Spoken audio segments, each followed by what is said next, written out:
What's going on, guys? Austin Zabak here with another episode of the Austin Zabak Show, and we have a very special guest on today's podcast, so you're going to want to make sure to stay to the very end. We have the man, the myth, the legend himself, Jason Mitchell, okay? And actually, I've known Jason for quite a while. I was actually on his real estate team. I believe it was 2017 or 18. We were talking about it a little bit before the show, but to see what he's done, even from that time, but really even before then, till now is just astonishing. He's done multiple billions of dollars a year in retail real estate. I think you're on track to do over $2 billion per year moving forward. Yeah, we should do about 3 this year. Yeah, which is just insane. So this is just one of the many things that he does. He's a serial entrepreneur, and I'm just excited to have you on the show, Jason, and just kind of chop it up, man, how you got to where you're at and what you're doing and what you're working on. Things are good. You know, we keep expanding, different states, different market centers. We specialize really in servicing other people's consumers. And so our group really has identified that our niche is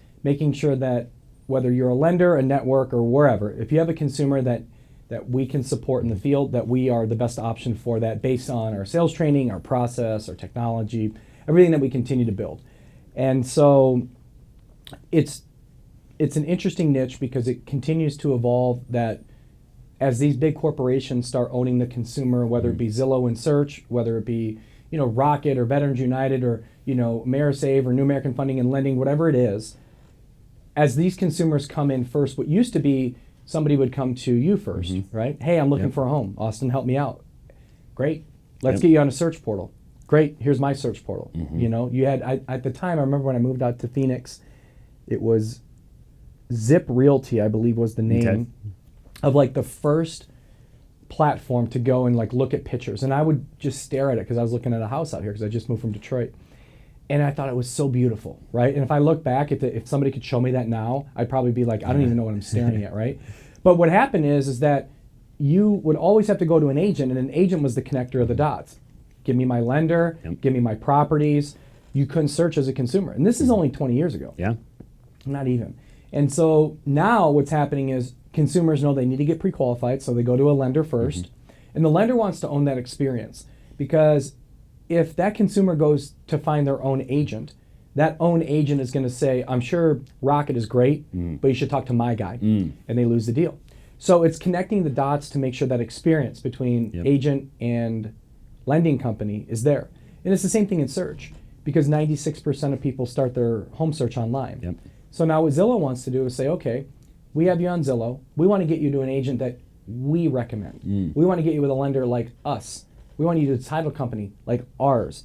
And so they want to take this consumer through this experience, which quite frankly, when you look at how many people go randomly find an agent and the agent isn't an expert, they don't know what they're doing. They screw up a contract. They don't know how to negotiate well or properly.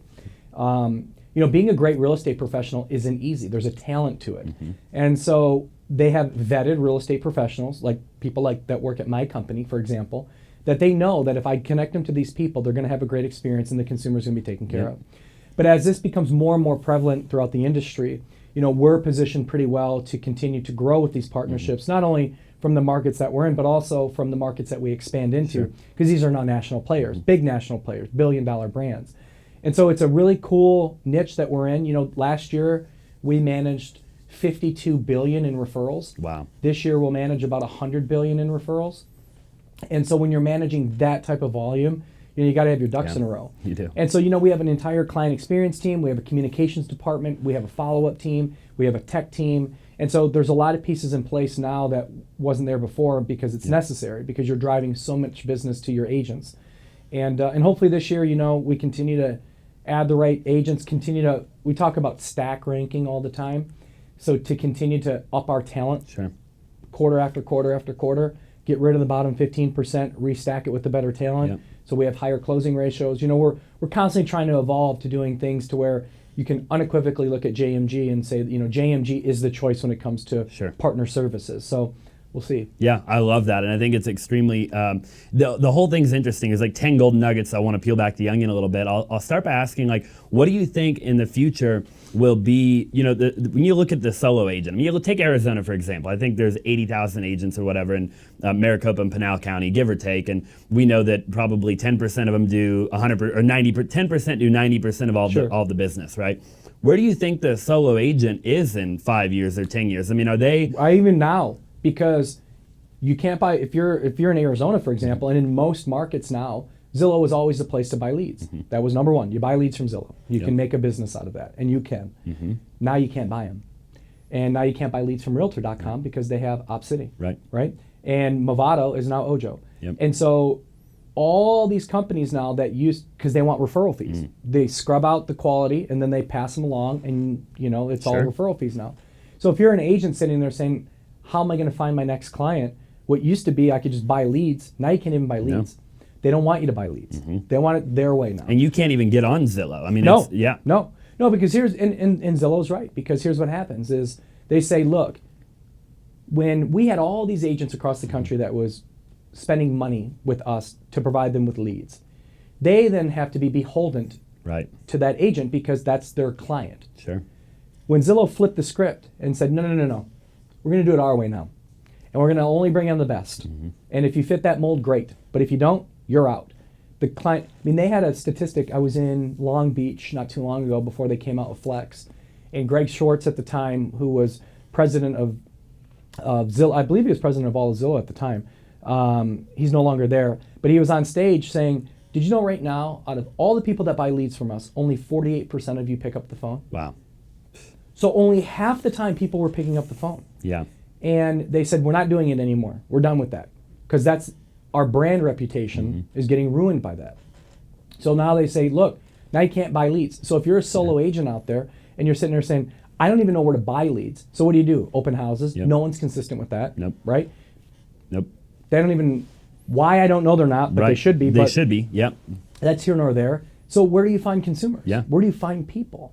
Because now you can't drum up the business. And so what's going to continue to happen is that agent is going to find themselves having to either get out of the business or they're going to have to partner with groups that have opportunity where they don't even have an ad spend. Just go close, like with us. Our average agent last year did 38 transactions. So 38 transactions, no ad spend. And you have a higher split on that, but we're also building your book to bring self-generated business from their friends and family. And that's the key to real estate is your book of business. If you don't have a deep book, all of a sudden you run out of stuff. But the more and more people you have in your book of business, the more and more people that can refer you and help you build your business. And so that's what we do. We do that at a very high level because we don't have, we don't have 2,000 agents across the country. We have, I think, 350. Something like that. How many states are you in right now? We're operating in 22. We're licensed in 25. Okay. And a lot of market centers are small. You take Vegas, we only have 9 agents there. Well, it's because those 9 agents, I have enough deal flow to support those 9 agents. Phoenix, we have a lot. California, even last year in California, I think we did $650 million last year in California. Wow. We only had 45 agents or something like that. And so it's because we can drive an incredible amount of high quality business to their book and with the right partners too. And our agents know that they still have to do their part. They have to make sure it closes with those lenders at all costs, as much as possible at least. They have to make sure that they maintain closing ratios. They have to make sure that they're attending meetings. Like if I host a meeting, I got 99% attendance. Wow. Any random brokerage, they host a meeting, you might get 30% of the people.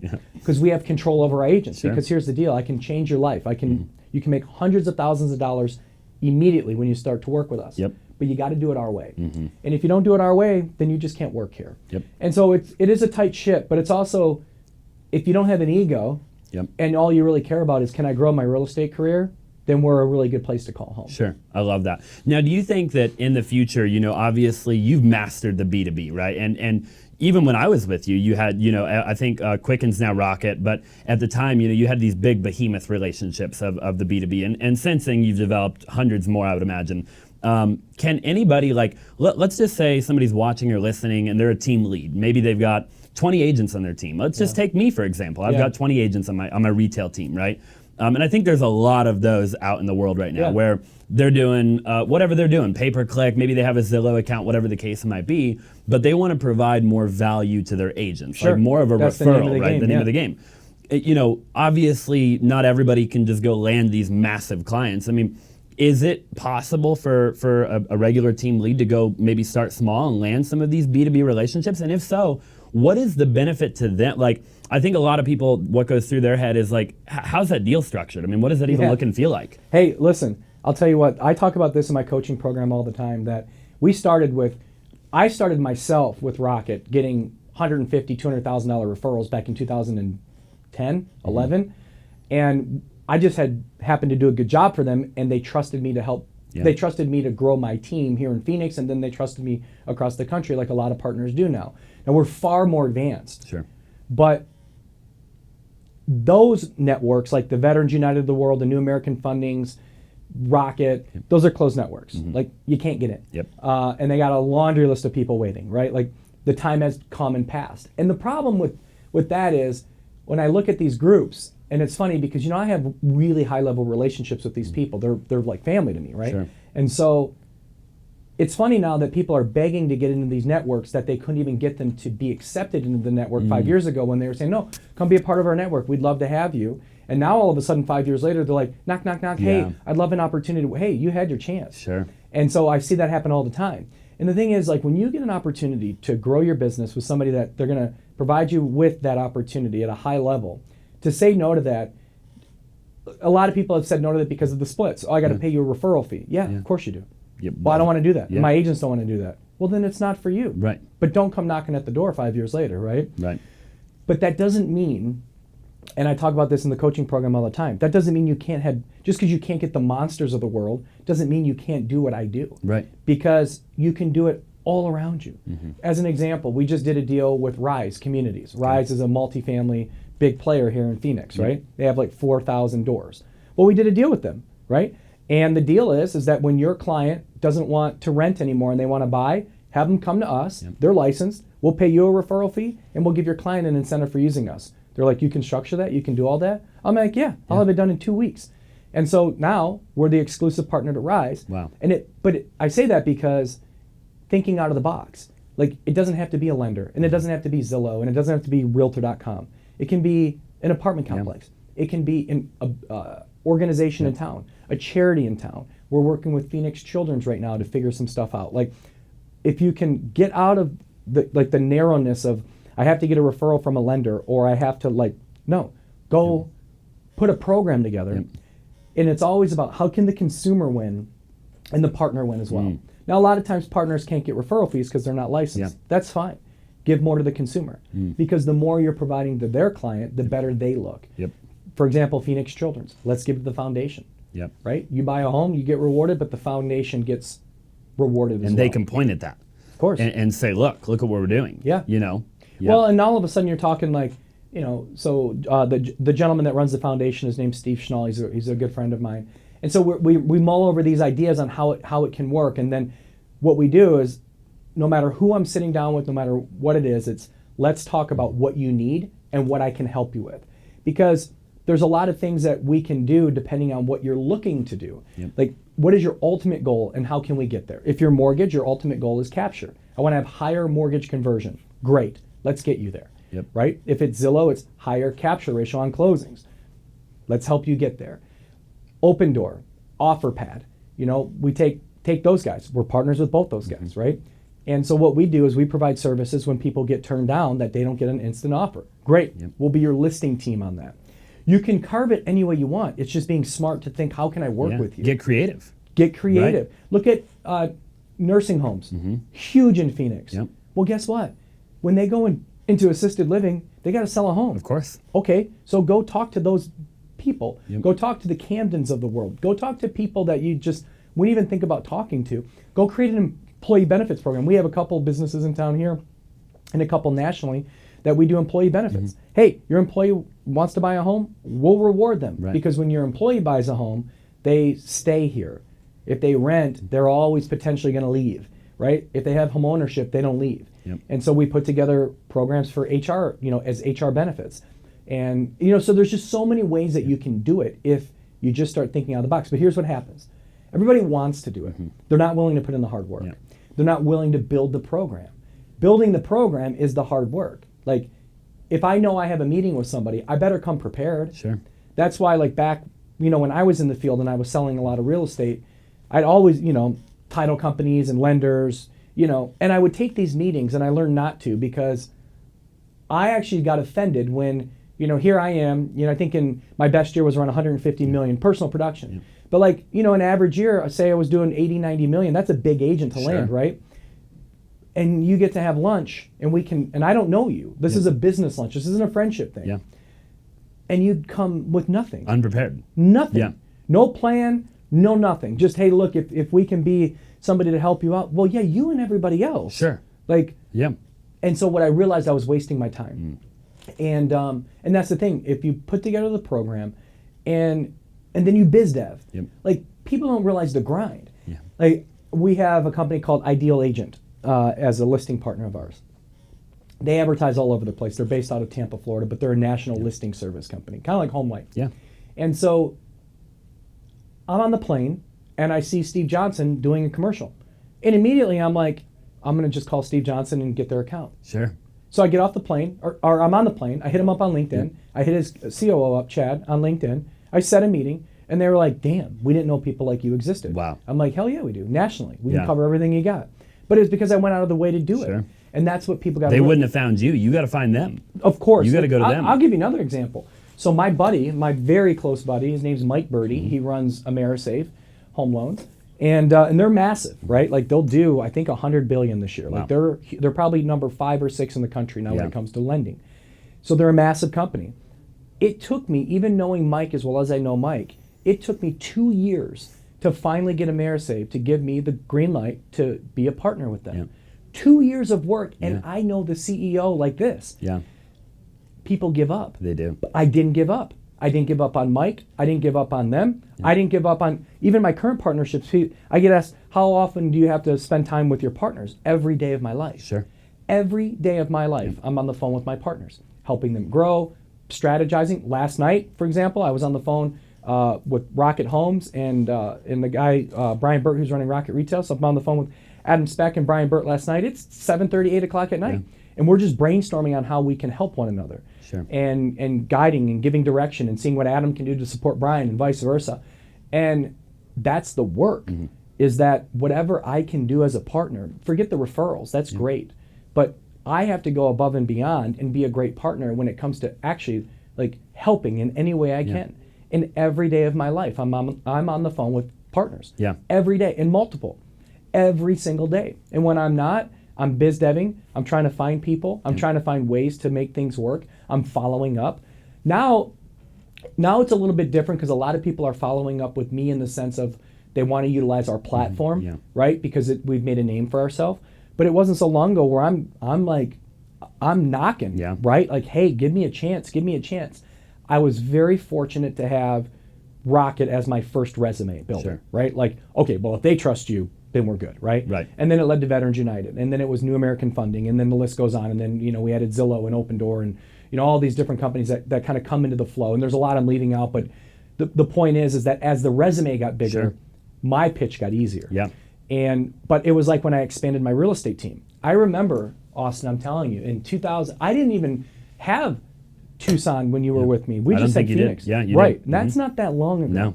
4 years ago. Right. Yeah. So in 4 years, I've added 24 states and 77 MSAs, right?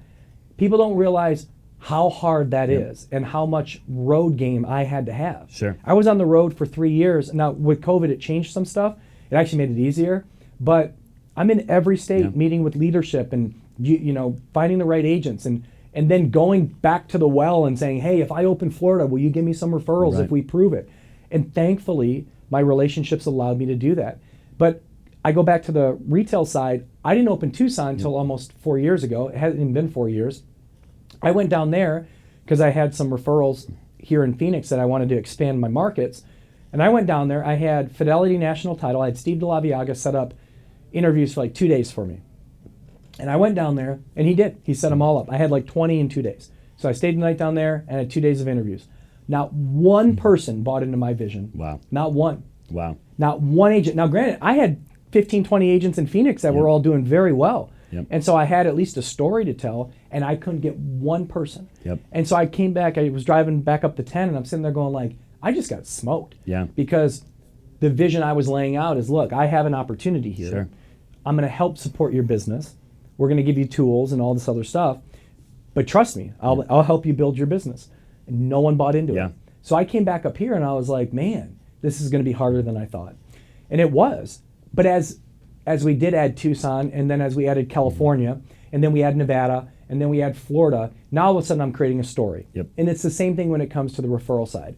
I created a story that we're the best of the best out there. I created a story with agents that it's okay to join JMG because it's now been done so many times. Right. And I have enough stories within the story to say, no, it's been life-changing for me. Sure. But it is a lot of hard work.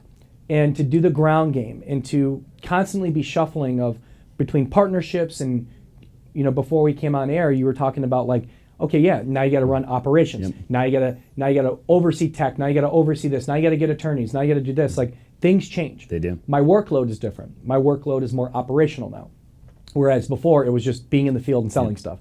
Which it's easier to sell. It might be more rewarding because it's just fun to sell a house to people and like see their happiness. Now I get to sell it at a bigger clip, but I'm not the one doing it.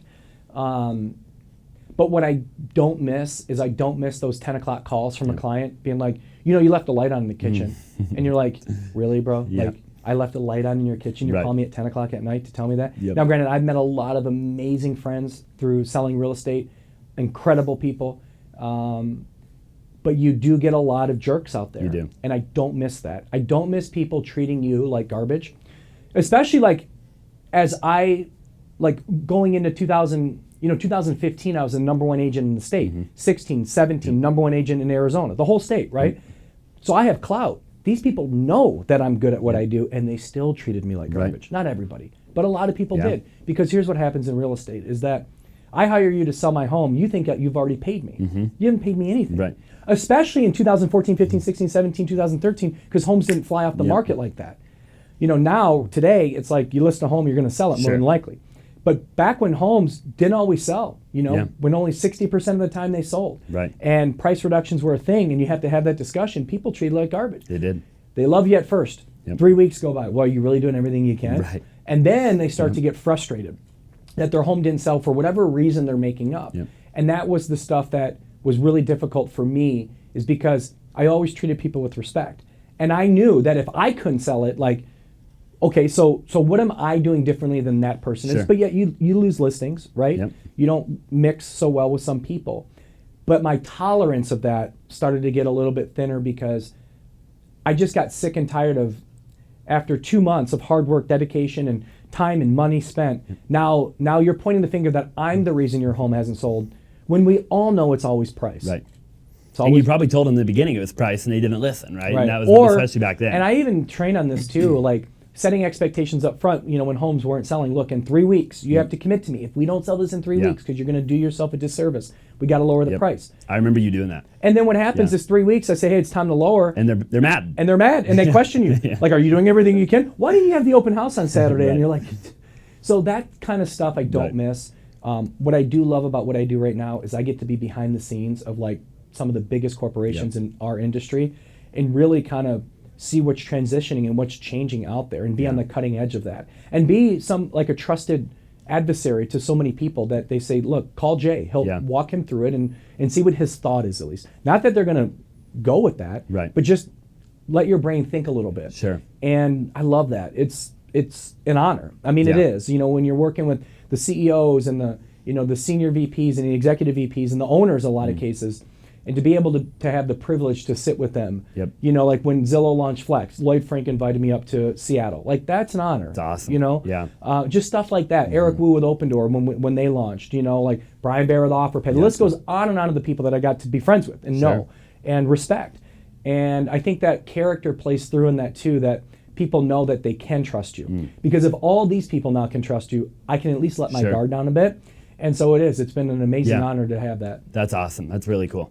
Yeah, I completely agree. I think that you built and what I'm getting out of a lot of what you said, and I think what a lot of people listening and watching will get is that because think about it like this, right? We said in 2017 or 18, right in that ballpark, about 4 years ago, you didn't even have the Tucson market. And then in those 4 years, you opened up at would you say 77? You threw out some big numbers, markets, right? And so the reality of it is, it probably took you, a decade?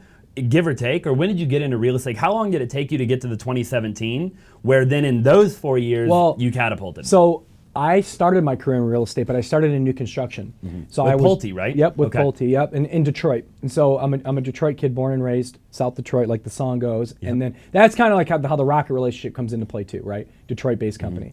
And but the people of Detroit, if you've ever met anybody from Detroit, they love being from Detroit. Right.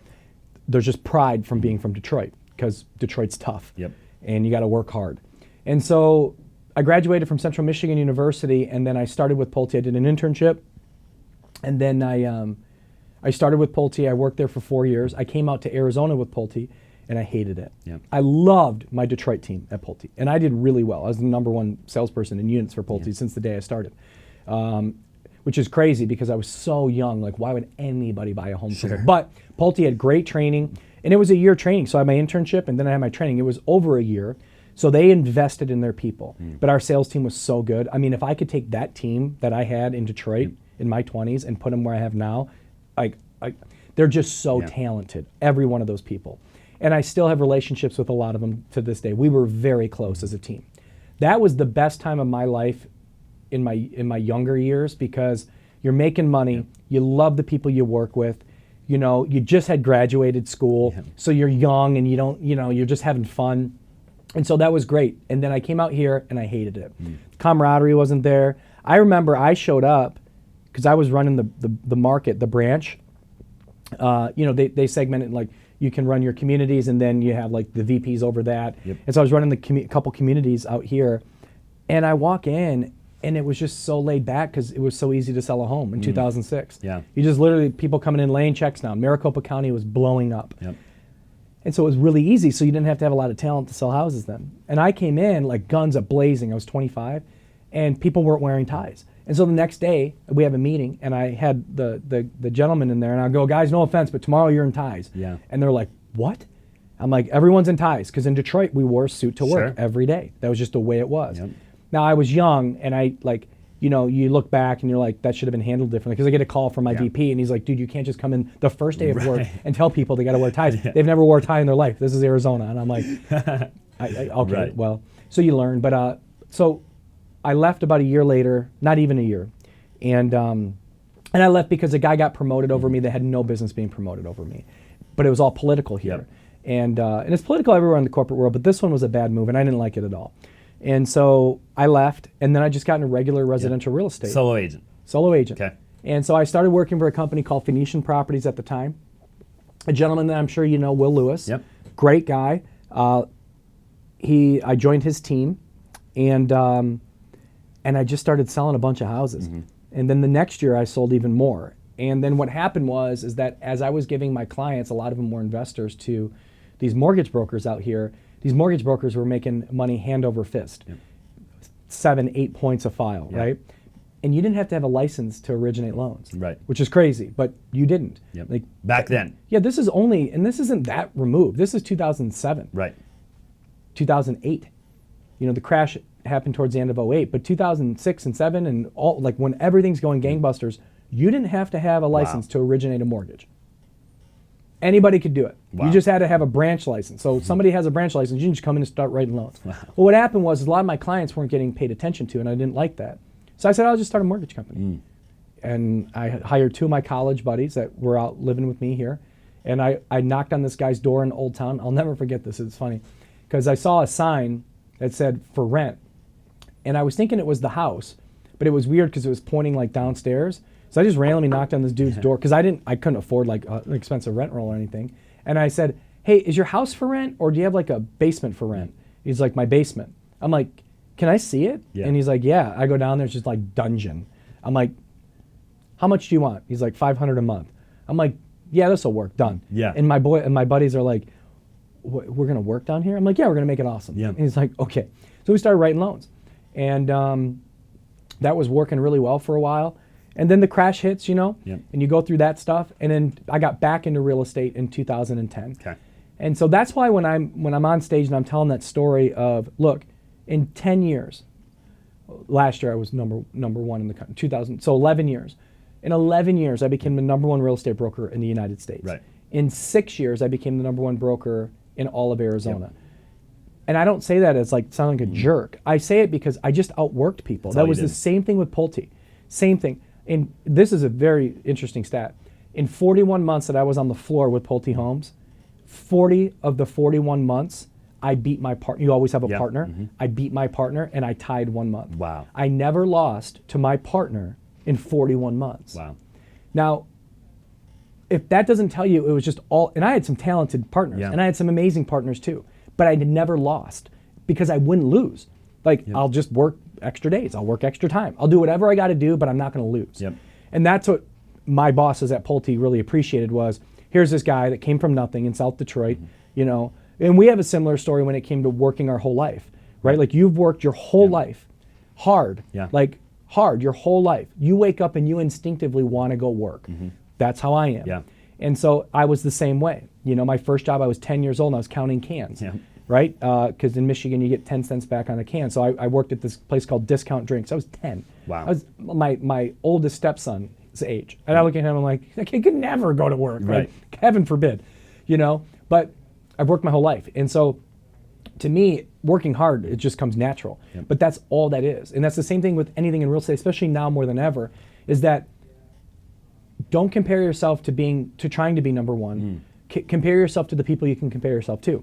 So for example, as I got back into real estate, I wanted to be the number one agent under the age of 30 in Arizona. That's what I put myself in a box. I think I was 28 or 29. So I didn't have long to do it, but that was my goal. Then it was become the number one agent at Realty Executives. I did that. Then it was become the number one agent under the age of 40. I did that. So I was holding myself accountable to, because like, for example, my third year, I can't be Walt Danley. I can't be Robert Jaffe, right? I can't. But eventually I got there. And then it came number one agent in the state, and then it became, okay, where does my team rank in the scheme of things throughout the country? And I think we weren't even top 50. And I was just like, bullshit. I'm going to be number one. Now it might take a while, but I'm going to get there. And so in 17, when we really started to expand, my goal was at some point, I want to be the number one real estate broker in the country. And so I had to put my head down and get to work. I had to meet people, I had to meet partners, I had to grow markets. I couldn't do it all in Arizona, there was no way.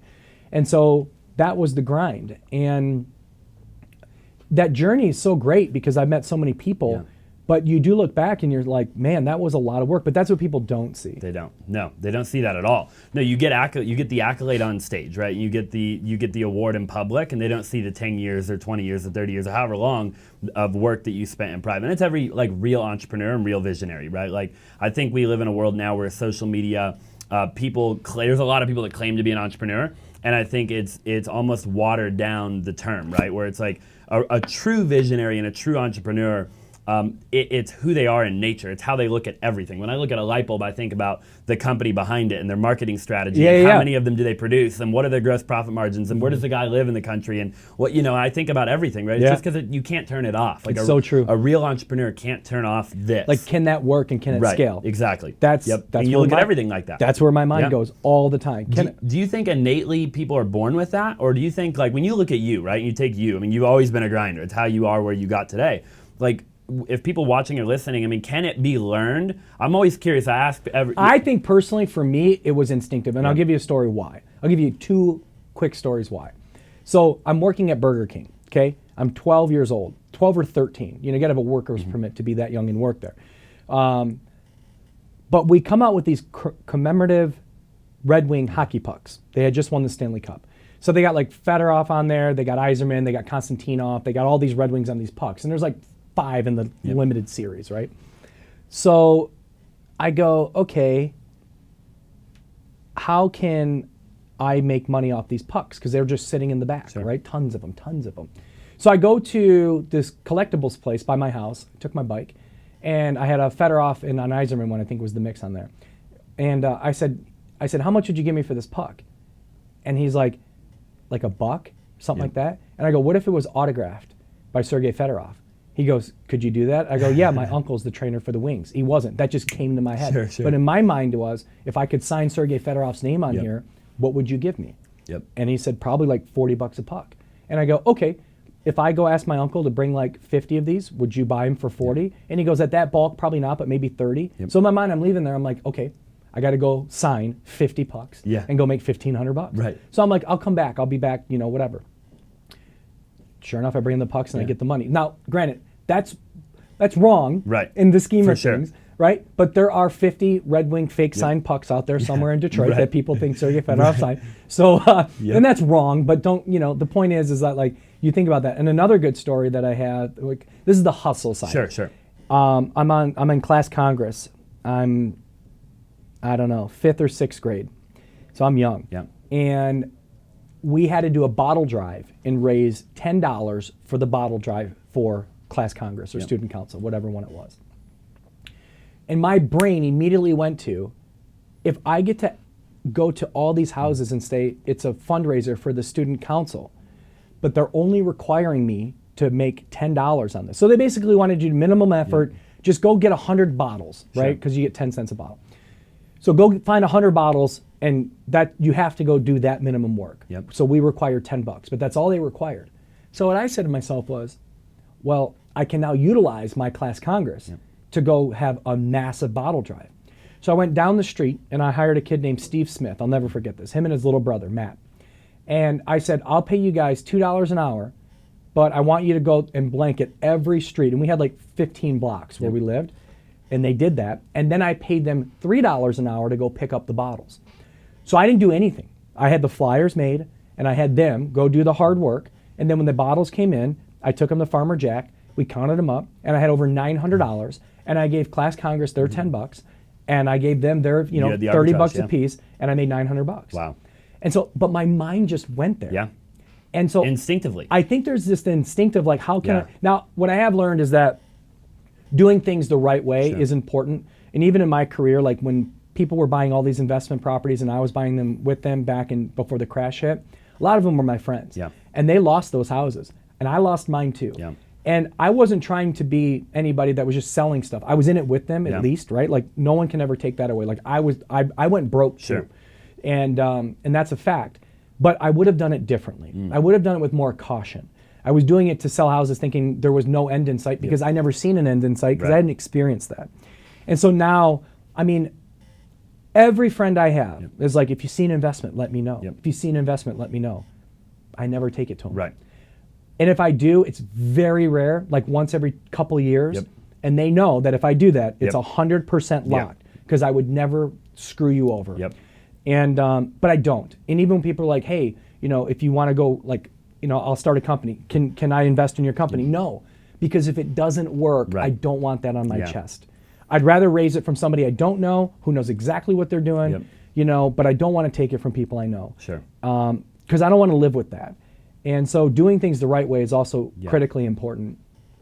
But the hustle of what you're doing, right? Like there's a place called Ziedman's in Detroit. It's a pawn shop, and it is nasty. Like it's off grass shit and it's in some shit. And I had a spree. I had we call them a spree, whatever, a moped. And I'd drive that to Detroit, and I'd pawn stuff at Ziedman's all the time, right? And I remember the scariest moment in my life is I had a gun put in my mouth at Ziedman's, and I learned my lesson to watch your mouth a bit. So I go up there, I bought a video camera, I come back home, video camera doesn't work. So now I'm pissed because like my house to that side of Detroit was like at least a 30-minute moped ride, right? Like maybe 15 in the car, but on the moped it takes longer, right? Like you look like Harry and Lloyd like driving over there, right? Like no, it was fine. And I'm 14 or 15, but I'm pissed because they sold me a bogus camcorder. And it was an old one, right? One of those old school ones. So I go back in there, I'm like, yo man, you sold me this bullshit camcorder. And he's like, yeah, what of it? And I'm like, what do you mean what of it, bro? You can't treat people like that. He's like, I'll treat people however I want. So we get into it at the store, right? Like into it. So I go to leave, I go out the back door, I go to get on my moped, and someone grabs me from behind. And they rip me off my moped, and they put me against the wall, and that dude puts a gun in my mouth. And he says, if you come back here, I'm gonna fucking kill you. And I was like, whoa, okay, cool, got it. So get back on the moped, I go back home, shaking, I'm all scared. But the thing is like, if you hustle, but be cautious about what you're hustling at. And that's cautious not only with the money you're spending or the money you're raising, just be cautious that you're not doing it in the wrong thing. Like I see so many people that try to find the quick buck. The rush to, for example, years ago, credit card processing became this big thing. People were making a lot of money at it. And they were just rushing to credit card processing. right? And I'm like, but you've been in mortgage for 10 years and you Right. have clients. Why are you getting in the process? Sure. Because I can make a ton Because of a money. quick buck, yeah. Yeah, and you know what? They did, and guess what? The business Right. was out within Yep. 2 years, gone. And now they lost their potentially their other business has suffered. That's what for happens. Right. And that's why for me, I always say longevity is the key. I've been in real estate almost 20 years now. Yep. People know that's what I do. That's what Yep. they come to me for. From investments to hard money to new construction Yeah. to fix and flips. I've seen it all. I've done it all. I know what I'm doing Yeah. in this space. I didn't back then. Yep. But longevity is a really, really, really important factor when it comes to growing and becoming a successful business person. Because the more that you have a track record, like we talked about Grant before the show, like he has a track record Yep. of doing the right thing. Sure. So many people have said, "Oh yeah, you just stole money here and there." No, you didn't. Right. Find me one person. Sure. You can't. Nope. And it's because he does the right thing. Yep. And he's been doing it for a long time. And that to me, it goes back to you said Joe Rogan. Joe Rogan wasn't like this unbelievable, podcasting icon that came from nowhere. No. He just did it every day for 10 years. Literally 10 years. Yeah. You ever see that movie with Kevin Hart and The Rock? Yep. So Yep. it's funny. There's a part in that movie when they first meet up again after high school, after like 12 years or whatever. And he goes, "Man, how'd you get so big?" Yeah, and yeah. Rock's like, "Oh man, no worries. Anybody can do it. You just work out 6 days a week, twice a day." Yeah. That's the truth. Yeah. And it's like, but he says, Yeah. "Oh man, anybody can do it. You just got to work out every Yeah. day, twice a day, 6 days a week Yep. for 12 years." Right. And like, I picked up on that, and I'm Yeah. like, "Yeah." And no that one goes can- right over everybody's head. Right. Right. Yeah. I worked out every day Yep. for 12 years straight, twice a day. Right. Ate the right food, the whole thing. Yeah, Right. Anybody can do it. Yep. That's what he says in the movie, And it's right? the truth, right? I mean, obviously you can't be 6 foot whatever you are, but like anybody can do it, right? That's the point. Yep. It's consistency. Yep. It's like you said, hey, 100%. Mitchell, I am so committed to this podcast, and you know what? I don't care if it takes me 3-4 years. I don't Yeah. care what it takes. I'm going to get it there. Sure. Same thing with me and my Yep. my real estate business. I don't care what it takes. I don't care how long it takes. I enjoy the journey. Yeah. Like I really do. I enjoy like looking at my office right now that I go into, never thinking I'd ever be able to buy an office like that, never thinking I'd have 30 people in operations, 350 agents across the country. That was never my goal. Yeah. It just got to that point. Sure. And now Day it's in like and day out. now I want to get it to where, as long as we're doing it the right way, Yep. then let's see how far we can take this Sure. thing. But I also don't have, like in my mind, like, I know what my company's worth. Yep. My company's worth a lot of money. Yep. We make a lot of money. We're profitable by a lot of money, and that's great. But I don't, like if I don't become a billionaire, Sure. I'm not going to be upset at myself. No. That's not my goal. I don't care if I become a billionaire or not.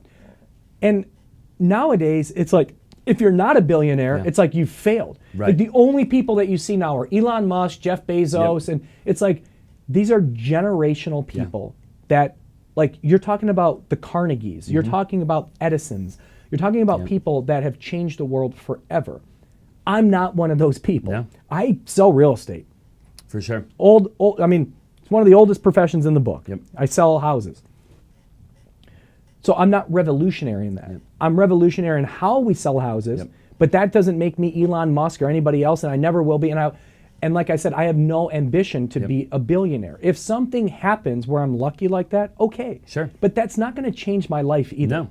Like you get to a point where how much is enough? Your lifestyle doesn't change after you get to a certain number. No. Right? I mean, at some point, the only difference I see is you eventually go from wherever to like you're flying private. Right. Or you're whatever. But like at some number, your lifestyle literally doesn't change. No. Me and Josh Snow were talking about it yesterday. He said, Austin, if you make $500,000 a year in Arizona, after that, I mean, he breaks it down. He's like, Austin, I got to a point where for $4,000 a month, I can drive any car I want.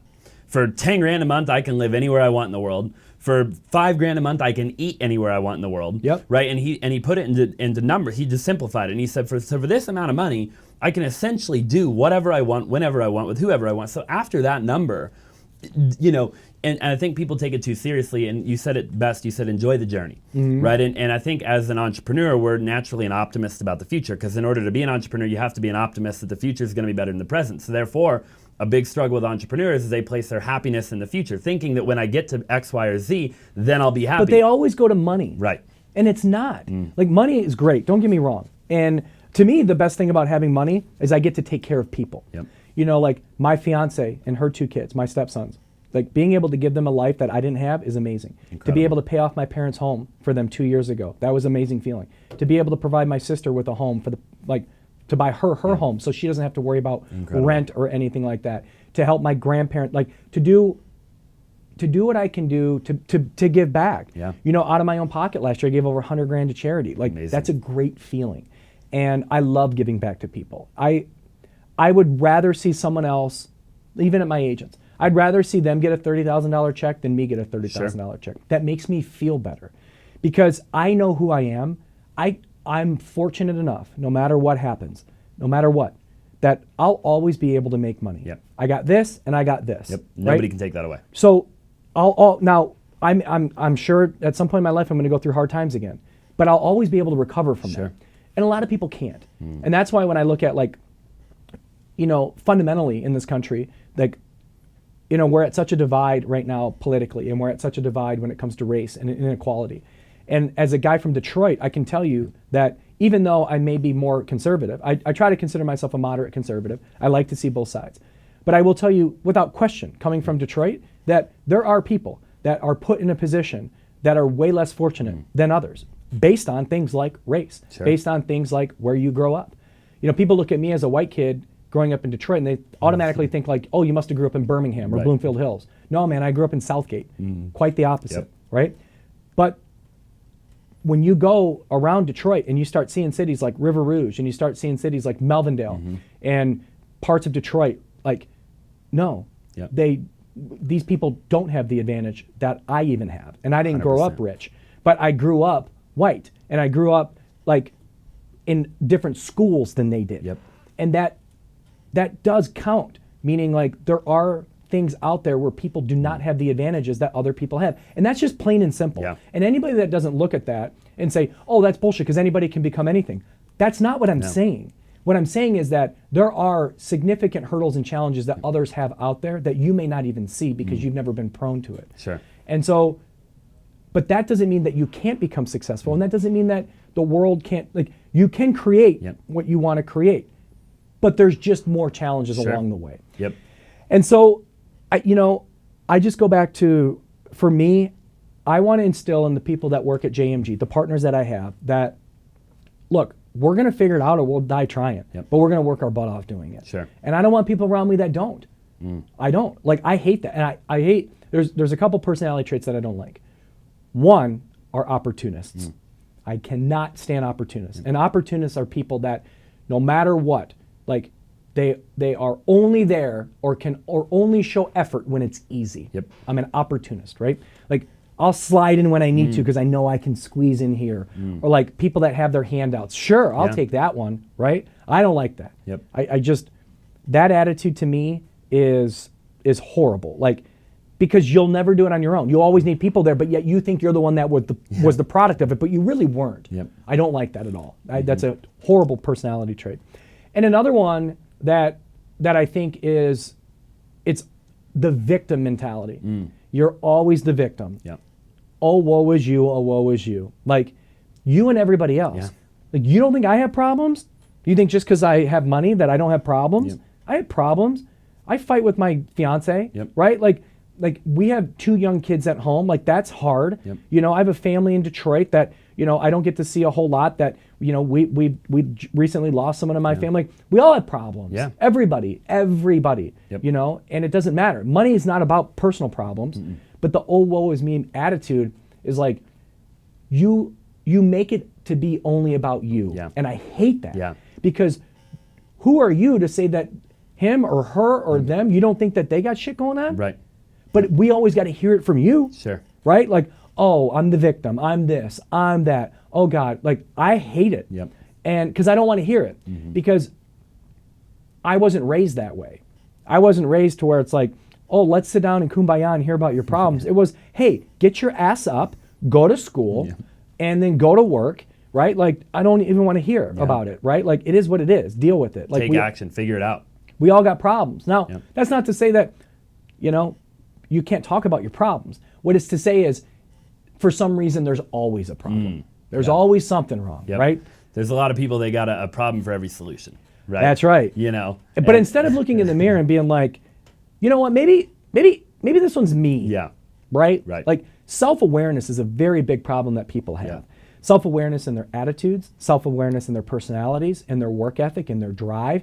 It's always like, no, but I work hard. Do you? Yeah. What's hard work to you? You know, like, 1,000,000%. tell me. Yep. You know, but they create this notion within themselves. Like they trick themselves on thinking these things because they have no self-awareness. It's true. None. It's the truth. So I love everything about what you said, obviously. I think that there's so many golden nuggets for anybody watching and listening. You know, definitely, if you haven't already, smash the like button, depending on what platform you're on, you know, and drop a review. And I'm going to have all of Jason's information at the very end. A question I have is obviously, you know, you've been through a lot to get to the point you're at today. And we were just talking about it, right? You've had a lot of problems. You've been through stuff and hurdles and challenges and everything that you could possibly imagine, not only professionally, but personally, right? What would you say, and this would probably be a tough question for you to answer, but you know, as an entrepreneur, as somebody that has done what you've done, building these big teams and even the infrastructure. And I remember back in 2017 or 18 when you were working on Shebang and, you know, I mean, just to watch you go through and build the infrastructure. And now, like you say, you have different departments that do different things. You know, there's I can only imagine because I have a fraction of what you have and I have all kinds of freaking, you know, every day there's a fire I'm putting out, right? What would you say like one of the biggest challenges over the years that you've faced is like, and it could be, you know, as it pertains to anything, like what's one thing that, you know, over the years was just a massive challenge that you just kept facing over and over again? People. Because like, as you grow and as you get bigger, you need more support. And then you're trying to hire people for certain positions and it doesn't work out, or they're not the right person, they're not the right fit, they're not the right culture play. When you can finally establish a good core solid group, you roll with that solid group and you make sure that they buy into your vision and you make sure you overpay them and you make sure they're in it with you and they have equity and they have all this stuff if you have a good solid core. But as they start adding people under their division, people don't work out, you know? And so human resource is so important because you need it. Yeah. You need human resources. But everyone's a different personality. And to be able to manage that and to be able to like have good leaders that manage that, to where you have a good culture and you have people that enjoy coming to work.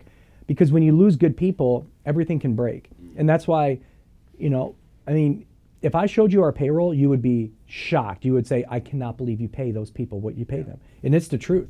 But they've earned it. Sure. And I'm going to pay them even more this year, right? Because they've earned it. And without them, we don't have what we have. And I want to do even more for them, right? I want people to come into work and feel like this is their company. Yeah. But that growing pains along the way, even with agents, even with like back when I was starting my team, I'd hire agents on and they like wouldn't listen, they wouldn't follow, and I'm like, then you can't work for me. Well, that's fine, I don't need to work for you. Oh, okay. Yep. Why'd you start in the first place? You know, but it's the turnover and the grind of emotional stress when it comes to people. I can relate because I've gotten asked that question on podcasts and it's always my same. That's my exact answer. Is it? It's people, 100%. Yep. The amount of times I've failed with people, and even me personally, like the leader that I am or was and am now, and it'll change and 10 years from now it'll look different. But like, you know, I've built organizations before that were toxic. You know, it wasn't intentionally, obviously. I didn't intentionally set out to build a toxic organization, but you know, I hired one wrong person and then they bled into other people. And then the next thing I knew, you know, we didn't have a good culture and people weren't, you know, and so I've realized over the years, because my mentor told me a long time ago, he said, Austin, you can go fast alone, but you can go far with people. You know, and so I always knew I had to get around amazing people because like I think we talked about a little bit before the show that, you know, at the end of the day, like the entrepreneur and the visionary a lot of times isn't, you know, they see the bigger picture and the bigger vision and they put people in the right places and facilitate the thing and the whole thing. But like, it really is the people that are actually there every day, grinding it out, building the actual platform, building the infrastructure, making the sale, like doing all of the stuff, right? And I think right now, correct me if I'm wrong, like what are your thoughts? I mean, we live in an interesting world right now with everything going on and you know, COVID and all of that. Like, do you think that makes it harder to find good people? Because 100%. Yeah, because now I'll tell you what, I've never seen a workforce that's so entitled in my life. Not the people we have at JMG. I'm saying people that we look to hire. In general. In general. Like people are so damn entitled now. And it's because that's the culture of our country. Like, I want to work at home. Well, you can't work at home. You got to work here. But I want to work at home. I know, but I don't care where you want to work. Like, all this stuff, right? Or like the ease of saying it's okay to leave. Can I work from home today? Right. Like everything is just so common to where, and I think there's a big lazy factor over the past couple years that have set in. Like people have gotten really lazy. They have. And I think the youth, like people like your Gen age and Z, even younger, yeah, it's bad. lazy. Really bad. Lazy, Yep. lazy. And then if it's not what they like in a couple weeks, like, I'll go do something different. Right. Like I'll before, pivot. people used to cherish their job. I have a job. I like my job. I like going to it. I don't want to lose my job. Now it's like if I lose, like Who cares? they were like, I lost my job. Yeah. Big deal. So Right. what? What do you mean? That's not good. Yeah. Like, no matter what happens in life, saying you got fired from somewhere isn't good No. on your resume. You know, now if you find a new venture and you want to go for that, great. But getting fired from a job, that's not cool. No. It's not. You know what? I've had people last year. We lost a handful of people, and every one of those people, when they quit, they just quit. Yeah. That's it. They didn't say, "Hey, thank you. Right. I appreciate it." Let me give you my 2 weeks. Let me give here. you my 2 weeks. Let me help you hire somebody else. They just left. Right. And I'm sitting there after like the third or fourth person. I went to Ken, my COO. I go, "Is this just the way it is?" Yeah. Like, you had like, is there no common courtesy Yeah. anymore? Like people just leave because no one gave their 2 weeks. Wow. And you guess what? You think that like I always live my life as what goes around comes around, but never burn a bridge. Sure. Like as long as you do something the right way, I'll never ever Yeah. have anything bad to say about you. But if you burn me, Right. And Like- then you're sitting at a dinner in 2 weeks and somebody says, hey, tell me about so and so. You're going to tell them the truth. of course. You know? And to not think that, Right. to be so short-sighted, Right. that the truth doesn't come out, or that I'm not going to have an opinion about that.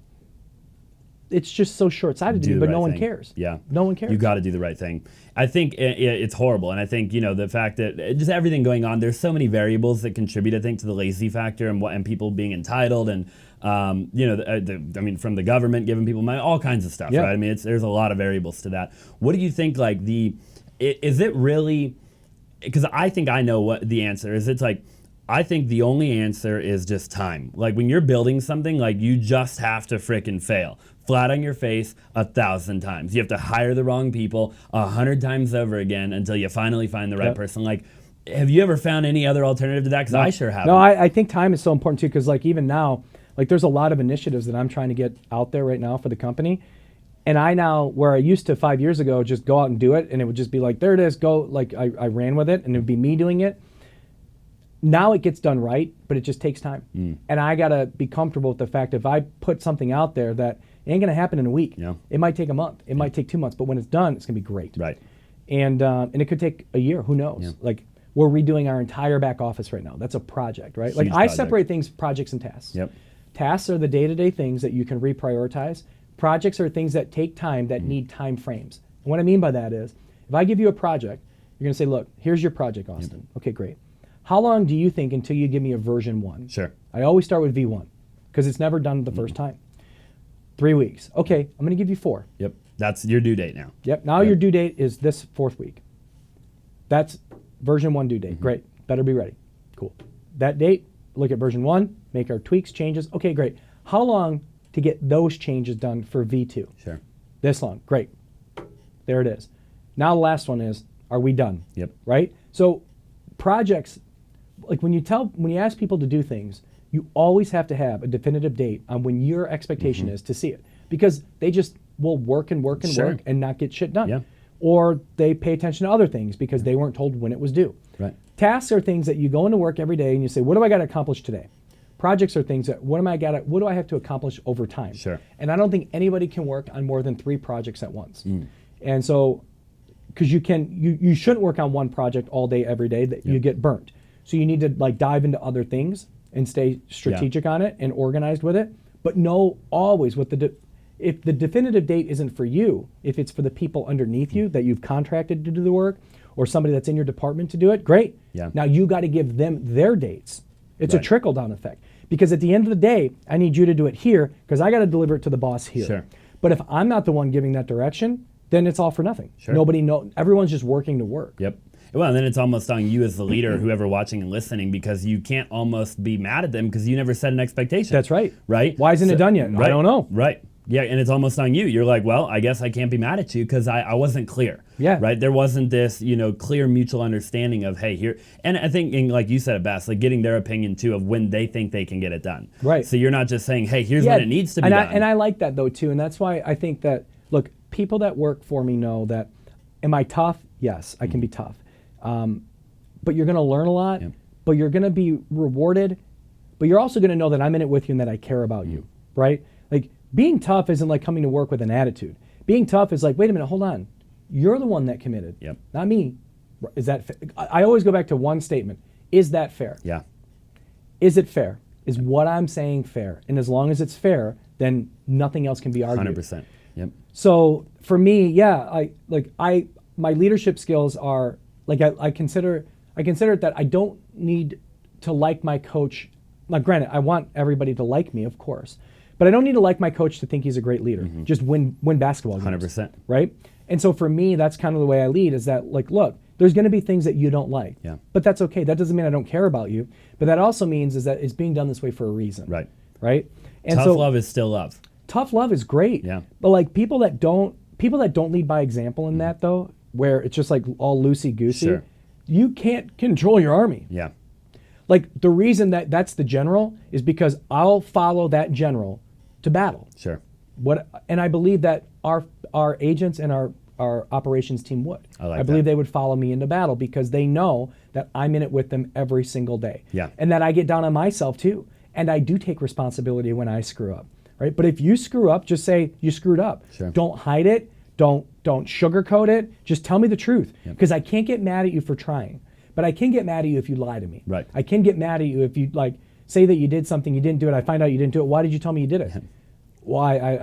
I don't know. Well, did you think you were going to get in trouble? Yep. Well, maybe. Well, that's a terrible attitude because you thought you were going to get in trouble, so you hid something instead of just coming out and being like, "Hey, this isn't done yet." Yep. Okay, great, because I can't do anything about it. So when's it going to be done? Next week. Promise? Promise. Next week it is. Yep. Now, if it's not done next week because I gave you a pass, then there's issues. Sure. Right? But you always got to give people the benefit of the doubt. I think I like your style of leadership. I do a lot of the same things. I think we live in too soft of a generation. It's getting softer and softer. Like our world, our society's becoming softer and softer, and it's being programmed. It's not our fault. And I was talking to somebody about it the other day. How long ago was it? 50, 100 years ago? I mean, you had to go kill what you're going to eat, or whenever this was, 200 years, whenever, right? And then, over the course of time, now you literally sit on your couch and you Postmates. Right. If you want food, everything about you don't have to even leave home. You have to do anything. Nothing. If you don't know the spelling of a word, like there was a day you had to open the dictionary and you had to find the page and figure out the spelling. Now you ask Siri. So everything now, our generation, we're being programmed. Everything is so easy. Everything comes to us so easily. Right when we want it, I want it right now, right here. And we get it right when we want it, right? Yep. So I think that it makes the workforce, it goes back to what we were talking about. They're lazy. I think it's that. I think there's government stuff behind it. I mean, it really is. Like, it's just like no one seems to have pride. First of all, everyone wants to be an entrepreneur now. Everyone wants to be a TikTok or YouTube star. And it's like, hey, man, people still got to do the work. Yeah. And not everyone's cut out to be a YouTube star. In fact, I would argue that most of them don't work out. No. Most people on YouTube aren't making, big money. Yep. They just happen to have that as their thing. But like, it's just weird to me that like being popular, and that's another thing about my career, is that like I've never been famous. Yep. I've never had a show. I've had a local show or something like that, but nothing like, I've never had $1 million listing. Yep. I've never had an HGTV show, and I know a lot of guys that do. And so when people hear about me, they never believe it because I'm not popular. Sure. I'm not famous. They think that you have to be famous to do what we do, the numbers we do, and things like that. And that's why I kind of respect what JMG has built, because we didn't use media in terms of fame to kind of grow our brand and who we were. We built it. Yeah.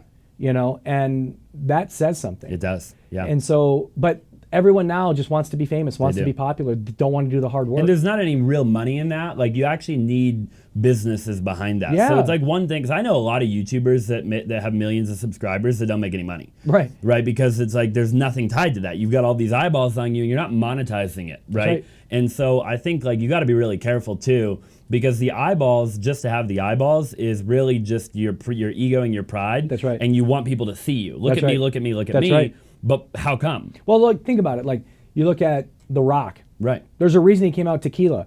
I guarantee you, Dwayne Johnson doesn't know shit about tequila. Nothing. But guess what?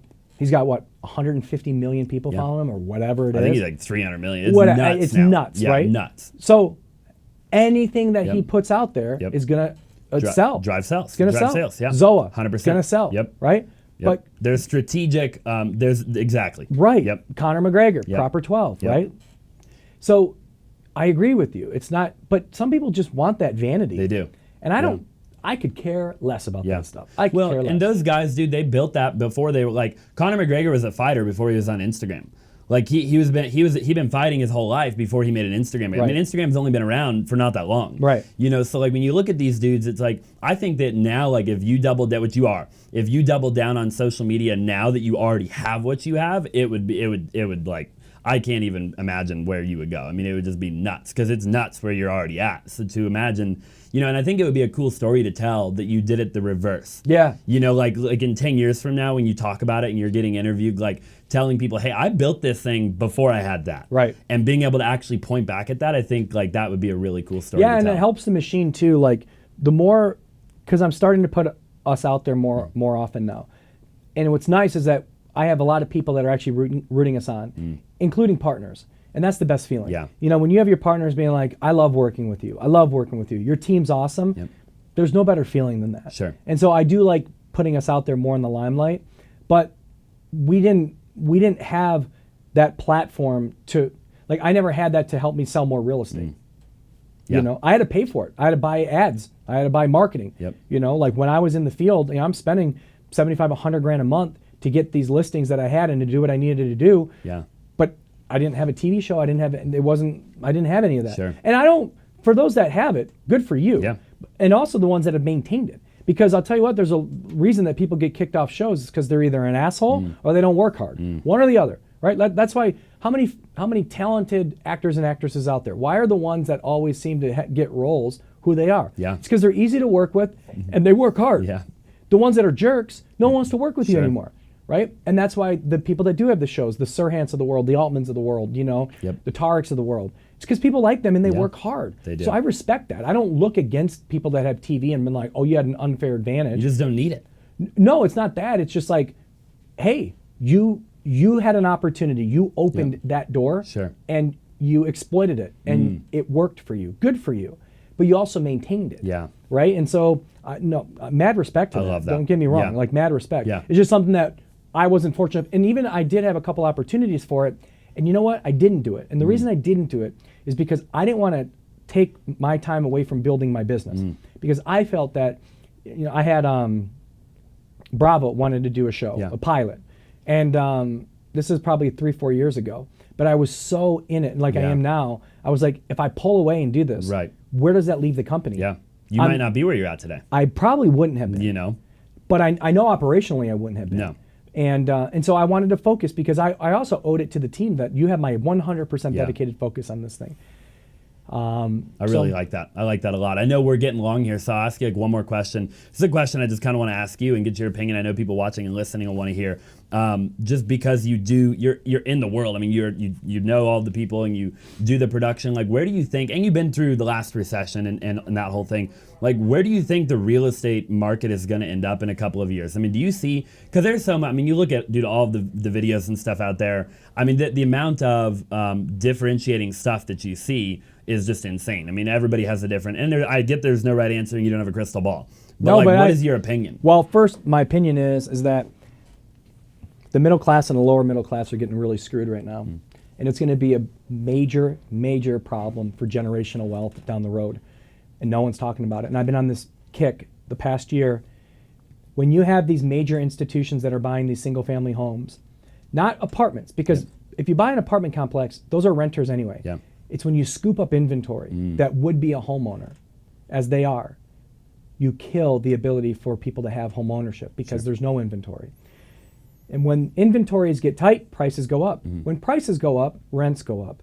So you're destroying the middle class in the sense of so many people now have been priced out of being able to even buy a home that they'll never buy a home. Sure. But now they're locked into a rent to where every year they're going to pay 10% more, 10% more. Well, at some point that expires too. I can't afford to live. I can't afford it. I can't afford my rent anymore, and I no longer can qualify for a mortgage. What do you do? So what do you do? Right.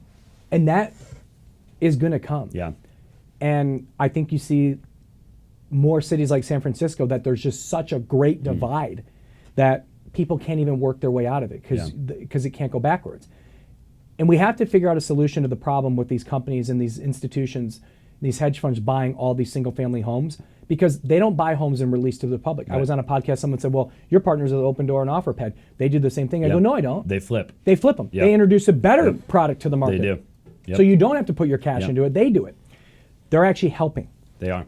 What's hurting are companies like Colony and Blackstone that own, between those two companies, there's 140,000 single family homes that they own. Yep. 140,000 just between those two companies. Right. Now, if those homes were on the market, yep, or some of them, guess what? Prices don't go up 18%. No. Rents don't go up 18%. We have a healthy environment for people, because here's the problem. If you're middle class or lower middle class, you don't make enough money to put into the stock market to gain wealth from that investment. You can't, because you got to have cash to make money in the market. Right. So if you can save $5,000 a year, next year you save 10, next year you save 15, next year you have 20 saved, next year you have 25 saved. It takes you 20 years to save $150,000. If you were able to buy a home last year, you could have made $100,000 in 1 year. Right. And the problem is that the middle class and lower middle class need home ownership for the reason of to build wealth through equity, but also to pay down their mortgage to where they don't have a payment anymore. Yeah. So now they're living for free, but have this free and clear asset that they could always borrow against. Yep. Because the home that they bought for 20 years from now is worth $450, and they don't have a mortgage on it. You just made $500,000. That is your retirement. It is. Yep. So it's not your 401k anymore, it's your home. And if these folks can't have home ownership, then there's going to be generations of money lost, because now guess what? Where you could have before, let's say you have a child that was born over the past couple of years, but you can't buy a home now. Well, in 18 years, hopefully they can go to school and college and get an education. Well, I could have pulled money out of my equity and paid for my kids' college, or at least helped them. Guess what? I'm not going to be able to do that anymore. Yeah. And now all of a sudden, we're renting, throwing monies away. And the reason we have to have some type of federal policy, and I have some solutions to this. One would be, you can play the game and buy these single family homes, but you have a luxury tax to do it. However many doors you own, there'll be a certain luxury tax against it, and we can use that tax to support homeless veterans and use it to support down payment assistance programs, appraisal gaps. Like, let's take the tax money that we put on these institutions. You want to play the game, fine. But if you own 50,000 doors, you got to pay 3% on that 50,000. You got to pay 4% on 75,000. You got to pay 5 on 100, whatever it is. So we tax them, but we take that tax money and we apply it towards good things for the market. We could also do something to where, if you off a certain percentage of your portfolio, we'll actually reward you. So for example, I own 100,000 doors. If you sell 10,000 of those doors or 15,000 of those units to primary residences, we'll actually incentivize you to do so. Wow. Well, why would the government do that? Well, the government would do that because, number one, now Americans are gaining wealth through home ownership. But number two, when you have REITs that own these properties, it's bare minimum standards for upkeep. I just got to make sure that the lights are working and the kitchen's clean and the appliances are working and the AC's working, right? They don't go out of the way to improve homes. Primary residence, when you buy your home and it's your home, you go to Lowe's, you go to Home Depot, and you buy the granite, and you fix your lawn up, and you plant flowers, and you make sure your home's you spend more money on your home in the economy than if you were as an investor. So we can make up for that in the economy by offering those type of incentives to these groups, because the more primary occupants that we have, the more money that will be going into the economy for the homes. But we got to do something about it, because think about this past year. Insanity. It's not good that home prices were up over 20%. It's not good. Then people say, well, yeah, it is. I own my home. I make 20%. Okay, yeah, and then where do you go? Because now you got to go buy a new house, right? Like, that doesn't make sense. The only time it makes sense is when you're an empty nester and then you're going like super downsizing, right? But the where people are getting killed is rent. I agree. It's absurd. It is. It's absurd. You know, a home, and this is Scottsdale, so I can imagine California. But I'll give you an example. In 2016, I bought a flip in McCormick Ranch. I paid $400,000 for it. I put $125 into it. I tried to get $600 for it. I couldn't, so I moved into it. I sold that home a year and a half ago for $1.1 million. I couldn't get $600 4 years ago. The home I bought after that, right? I bought the home I just sold. So I own my home right now that we're in for 16 months, okay? I bought that home for $1.9 million. I just sold it for $3.4 million cash first day. I made $1.5 million in 16 months on that home. And now I bought another home there. But the only reason I bought this other house is because I got a 1.875% interest rate, and I made a boatload of money on my primary residence. But that's not sustainable. No. And not everybody can buy a primary residence to make that kind of money. No, of course not. Yep. But let's go back to that. Let's Sure. go back to the 3s, 4s, and 5s. Yeah. Okay, great. So now I buy a $400,000 home, okay? Here's the rub of all of this. Now I buy a $400,000 home. I'm in there for 2 years. So I buy that home in 19. It's now 22. Buy it for 4. Say I buy it for 3. That home today is worth $550. Sure. Okay?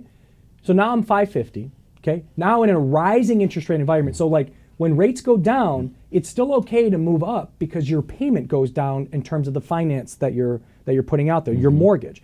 If I finance $400,000 at 4.5%, but then I move up and buy a $600,000 home and I'm financing it at 3%, my monthly nut doesn't change a whole lot. Sure. So that makes sense. But now when you go in a move up situation where it was 4, now it's 575, guess what? If I want to move up from the home I live in right now that was at 400, now it's at 575. In order to move up to the next home, I probably got to spend 900. Yep. Here's the problem, and this is where the market's going to face a tailwind, a headwind, is now that home that's 850 in a rising interest rate environment, you say, yeah, but I don't want to get out of my 3.5% interest rate. Because now it's 5% or whatever. Because now it's 5%, Right. or now it's 4.5%. Right. So not only do I got to pay more for my new, better home, I now got to finance more. And that's where people won't be able to afford it. Right. So we're going to get stuck in this move up buyer area. It will happen. I don't know when, but it will happen. So here's what happens. Now all of a sudden, inventory will slowly start to catch up over the next, call it 3 to 5 years, slowly, right? But in the meantime, what people will do is they'll use cash out. So they'll say, well, I guess we'll just redo our kitchen. Sure. I guess we'll put the pool in. I guess we'll add on to the home. Because I'm not going from a 3% interest rate to a 5% interest rate and having to pay $400,000 more for the home.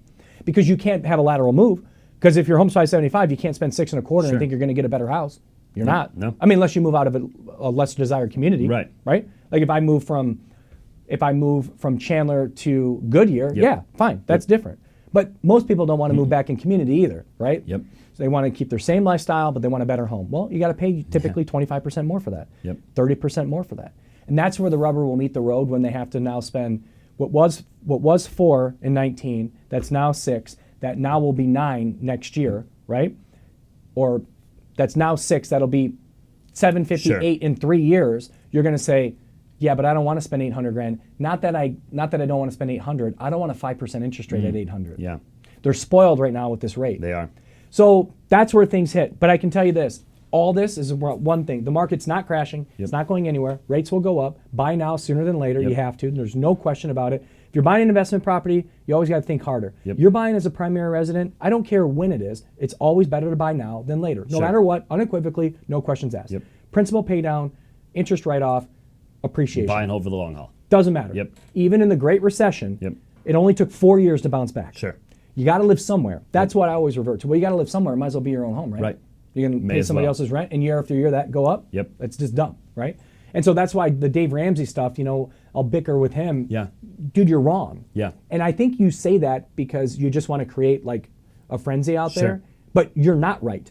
Because you need home ownership to create wealth. And eventually, when the game is done, you're sitting on hundreds of thousands of dollars. Period. End of story. But you're also paying it off. So all that stuff, no matter what, it's always better now than later. The market is not crashing.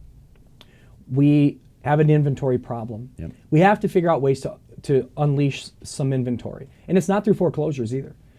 And builders can't build their way out of it because it takes too long to build communities. You got to apply for a permit, wait for a year. You got to rezone. You got to develop. Can't keep up. You can't. It's impossible. But here's the other rub of the recession that no one talks about for whatever reason. When the Great Recession hit, no builder could get a loan. None of them. Pulte, Syntex, whatever. We're not loaning anybody anything until we figure this shit out, right? Like, what is going on out there? So slowly, they started to get some financing back into builders. But no mom and pop and no mid-level builder, only the big boys, and it was a limited amount. So for 6 years, we basically didn't build in this country. Because we didn't start building homes again until 2014, really. That's 6 years. When you have a country of 330 million people and you don't build product it's for now 6 all years, catching up. It's all catching up. We didn't build product for 6 years. Well, that will come. And the reason it came so quickly is because when rates go to 2.5%, 3%, now guess what? maybe that second home Yeah. does sound appetizing. Sure. Or that investment property. Everybody wants to buy. Everybody scooped up Yep. because rates were so low. Yep. So guess what? That low rate environment really Yep. put a light on the fact of now there is no inventory, It but did. it's really because we didn't build product for 6 Sure. years. Yeah, I agree 100%. I think that the market is just going to keep going, but we do got to fix some of those problems. Yeah. So it'll be interesting to see how people do that and what people do. And there's a lot of variables. The problem is there's just so much money when these lobbyists come down with these, because you need legislation to create the supply issue to go away. And when you have these politicians that are getting greased left and right, like I know we got to go, but I'll tell you this, nothing pissed me off more the other night than to see, Pelosi's up there and somebody asked her, you made $17 million in stocks last year. Do you think it's right that politicians should have inside baseball when it comes to stock trading? She goes, yes, it's all a fair market. And then she moved on from the question. Yeah. That's bullshit. Right. Like, that's crazy. Yeah, like, you I don't can't have a argue it. problem. I don't have a problem with people being able to invest money. Yep. But if you've been in politics for 40 years, your average salary has probably only been 120 grand. Where the hell do you have enough money to make 17 million in 1 year off Right. stocks? Right. It's all inside baseball. It's all greased. No one talks about it. And so when you got people in your back pocket to say, hey, don't make that rule, we're Colony Homes, and I'm not saying Invitation or Colony is doing this, or Blackstone, I'm not saying that. So I don't want anybody to take it that way. Yep. But it could be happening. It could. You don't know. Like Blackstone's billions and billions of dollars. Right. Hey, I don't want you to pass that legislation. I'll contribute 10 million to your next campaign. Sure. That happens all the time. 100%. And so, that's the problem. Yeah. Is it has to come from government. We got to create legislation around being able to provide veterans, Yep. the under middle class and below middle class. They have to find ways to have home ownership in some way, shape, or form. 100%. They have to. Couldn't agree. Yeah. You have to figure that out, and then there's a bunch of other stuff you got to figure out. But that one's definitely one that has to be figured out. Yeah. And the hedge funds are gobbling up the market, and people got to build faster. The whole freaking ball of wax. I mean, there's a lot of things that need to change. That's right. For sure. But I agree. I think buy a home. Now's the right time. Buy and hold. You got to have somewhere to live. Well, everybody that's been saying since, okay, so the market's been going up basically since 11. Yep. So everybody in 14 is like, it's been 3 years. I don't know. Right. 15. I'm gonna wait. I'm gonna hold out. Yeah, and wait. 15. I don't Yeah. know. It's getting expensive out Yep. there. 16. It's getting expensive. 17. Right. Guess what? You've been saying this for a decade. Yep. Now you're done. And now guess what? Yep. You've psyched yourself out because even the people in 19. Here's what happened now. The people in 19 that are like, things are getting too expensive, and then in 2020. Oh, now things are getting really expensive. And then you have the 2021 that we just had. Right. They're like, now I know it's the top of the market. Right. Well, Yep. You don't know. you don't know. No, you don't know. No. You don't know. And if you buy and hold, it doesn't matter. It doesn't anyways. matter. No. You got to live somewhere. Right, you got to live somewhere. And even if you rent it out, if prices did theoretically eventually go down, it's not like rents are going to plummet. No. But I mean, there's only like one time I think in history when you actually look at all the charts and the graphs where rents actually went down a little bit, right? And it was like I think it was like 2013, where it was like it was a weird time. If you look at it, I studied a bunch of charts and looked at it, but rents don't typically go down much. No, because they go up with inflation. Right. So now guess what? Yep. But the bottom line is you got to live somewhere. Yeah, you have to. And Yep. and if the value of your home goes down a little bit, just don't sell it. 100%. Yep. Live there. 1,000,000%. Couldn't agree more. All right. Well, my final question for you is that, anybody watching and listening, whether they're an entrepreneur, they're a real estate agent, they're somebody just trying to become successful, they're, whatever it is, they're obviously here because they want to be a better human being. They want to achieve something in their life that's better than where they're currently at right now. And it could be personally, it could be, entrepreneurship, whatever. What would just kind of be like your one piece of advice? If you could just give, everybody, maybe a piece of advice you would have given yourself 10, 15 years ago, that you wish you'd have known that now you know. And I know it's a tough question. I would say don't. If you're gonna do something, do it and commit to it. Like, okay, I know this is what I want to do. Okay, commit to it, because 6 months is nothing. A year is nothing. Like, it flies by. Yeah. Like, commit to it and stay the course. The thing that's frustrating with people, a lot of people's personalities are they'll start something, they'll work on it, and then they'll give up on it. And then I go back to 1, 2, 3, 2, 1. Why did you even start it? Right. This guy comes to my house. I had a Mercedes a couple years ago, and shows up at my house, and I wasn't there. He didn't tell me he was coming. He said that I'll show up, I'll come to your house in the evening or something like that. Comes to my house, waits for me. I get there, looks at the car, and he didn't have the right tools to do my mirrors because I had thick mirrors on my Mercedes. Yeah. He goes, no worries, I'll come back on Sunday, and I'll work on your car then. I go, okay, that sounds good, no problem. So Sunday rolls around, it's like 1 o'clock. He doesn't call me, so I leave. So then I leave, and I come back, it's like 4 o'clock, and he's sitting in my driveway. I go, bro, why didn't you text or call me? He's like, nah, I just figured I'd wait, this and that.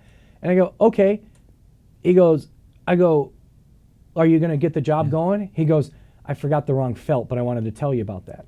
I go, you're kidding me. Yeah. Why didn't you just call me? He's like, well, I haven't been here that long, this and that and the other thing. He left. You know what? I never heard from him again. Wow. Why did you even come to my house? Right. Like, why did you start to begin with? why did you even show up? And you Right. lived in Gilbert. You know, I live an hour away from you. Yep. Why did you even come to my house?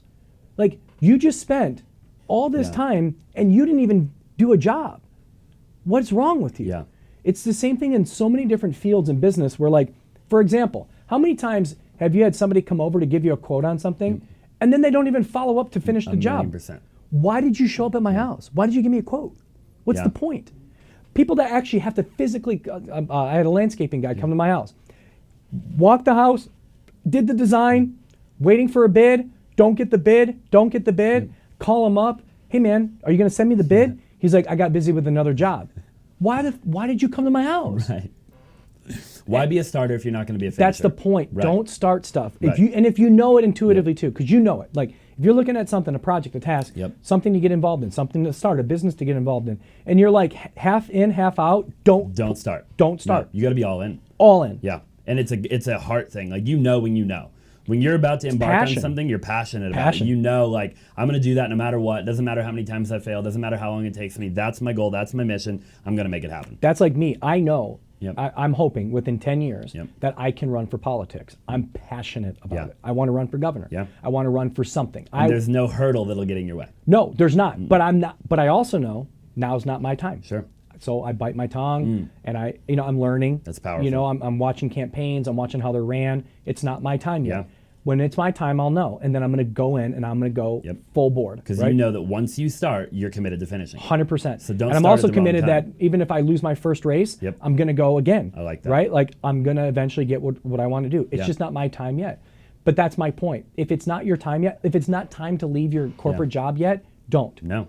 Wait. Keep preparing. Keep planning. Keep Prep. learning. Prep. Gain wisdom. Gain knowledge. Prep. Pay attention to other people. Prep. You know. And when the time comes, you'll know it. Yep. It'll hit you. It's like, now I know it's time. It's a ton of bricks hitting you. It's weird. You're just like, no, I know it's time. Yeah. I'm in. Now I'm in. Yeah. And the universe will find its way to do that. It will. I truly believe in manifestation. I really do. I believe that you can truly, truly create any world that you want. The problem is you want to create it so fast and so quickly, you don't allow it to manifest. Let it come. But keep thinking about it, keep learning about it, make this thing and get as good as you can. And eventually it will manifest to where it's the right time. It will. It always happens. Yeah. Don't have the microwave mentality. It's a marathon, not a sprint. That's right. Right? Yeah, for sure. And don't have shiny object syndrome. You can't be always looking around. Like, you've seen the Michael Phelps thing where it's like winners focus on winning, losers focus on winners. And Michael Phelps beats him by like literally a fraction of a second, like milliseconds. And he's looking straight ahead. And the dude that he's racing is looking worrying at him. about him. Right. And that's just the truth of the matter. That's right. You can't. And I never measured myself either against somebody else. My thing was, that's why I love golf. Golf is the best game ever because guess what? It's just you. Yeah. What'd you shoot? It's a mental game. but what'd you shoot? Sure. Like, what did you shoot? Yeah. I shot a 64. Okay, great. What'd the other guy shoot? 63. Okay, you lost. Yep.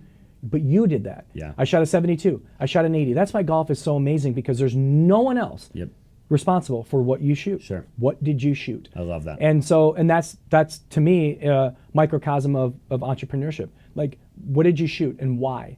What happened? Why did you not have a good year this year? Why did you fail on your first attempt? What happened? Why did you do so well last year? Right? Why'd you shoot so well this past year? Sure. And but stick to it. You got to stick to it. Yeah. Don't get into something that you're just not quite certain. I mean, even 70% not, even 30% not certain. I mean, you got to be 99% committed to the process because the process takes a long time. Yeah, and it doesn't matter what industry you're in, what you're trying to pursue in life. That applies to literally everybody. In the gym, your personal life, relationships, business. Everything. Doesn't matter. Everything. Doesn't matter. Everything. Couldn't agree more. You got to work. Well, at it. I really appreciate you being here today. Where can people find you? What's the best platform if people want to join your team or they want mentorship? Yeah, so like coaching stuff, jasonmitchellcoaching.com. There's a lot of life skill stuff in there. It is more real estate related, but it's an amazing program and it's very affordable. So that's jasonmitchellcoaching.com. For the real estate side of things, it's the Jason Mitchell Group. Just go to thejasonmitchellgroup.com. And then, on Instagram, it's Jason Mitchell _JMG. Okay, perfect. And I'm going to link all of that down below. So if you're still watching, make sure to smash the like button, leave a 5-star review, subscribe if you haven't already, depending on what platform you're on. And then I'm going to put all of his information down below, so you can definitely go check him out, hit him up, join his team. If you're in one of the 22 states, 22, right? Yeah, 22. 22, one of the 22 states, and you're an agent, you want to be a part of something bigger than yourself. He has a phenomenal opportunity. Maybe you would be a good fit, maybe not, but it'd be worth giving it a shot. Definitely check out his coaching and everything like that. And Jason, I just really appreciate you being here, brother. Thank you very much. Thank I you really so much. appreciate it.